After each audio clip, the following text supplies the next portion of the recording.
का गुर्दा, बेल का जो फल होता है, बेलपत्री का फल, उसका जैसे गुर्दा, उसके अंदर का जो भाग होता है बेल का, वो गुर्दा।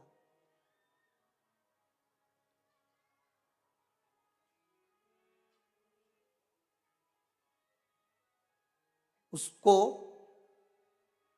अग्नि में जलाकर उसकी भस्म तैयार कर कर छान कर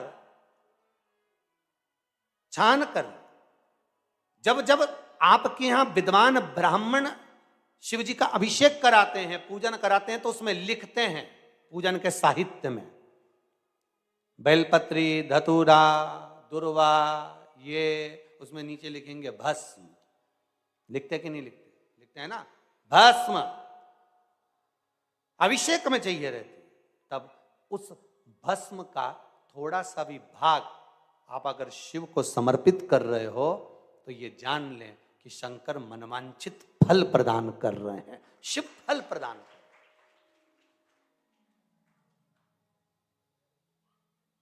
महाराज,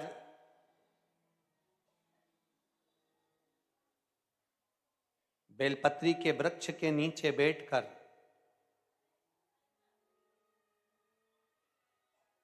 हाथ में एक बेलपत्र का पत्ता रखकर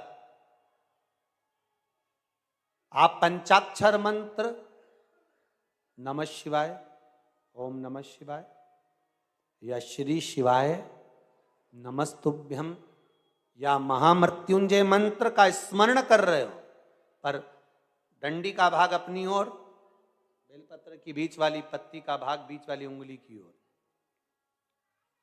रखकर अगर आप स्मरण कर रहे हैं और अपनी कामना कर कर बेलपत्री के वृक्ष के नीचे बैठकर उस पत्ते को सम्मुख रखकर बाबा से विनय कर कर एकांत में उस बेलपत्री के वृक्ष की छांव में, बेलपत्री के वृक्ष की छांव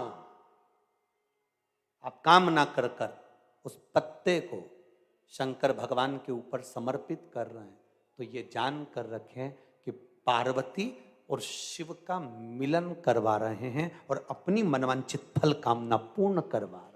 क्योंकि शिव और पार्वती का जब मिलन होता है, शंकर पार्वती जब एक दूसरे के सम्मुख में होते हैं, शिव और पार्वती जब एक दूसरे के सामने अपने बच्चों के कारण एक दूसरे के सम्मुख में आते हैं, तो उनके चेहरे पर प्रसन्नता का भाव आ जाता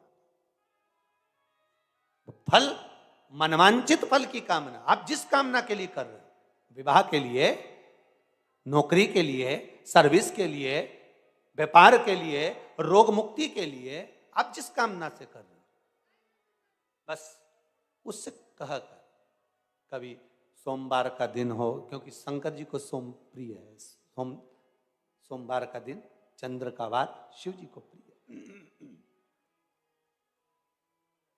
शिव जी को प्रिय है।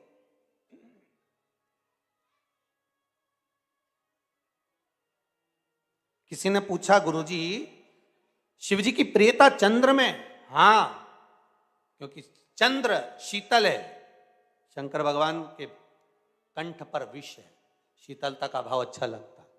शंकर भगवान को इसलिए कहते भोले, भोले को भोला पसंद है। आप जितने भोले रहेंगे, दुनिया के लोग भले आपको मूर्ख कहें, पगला कहें, भोला कहें, पर आप शंकर के प्रिय हो। ज्यादा हमें चतुर नहीं बनना। क्या करें चतुर बन के?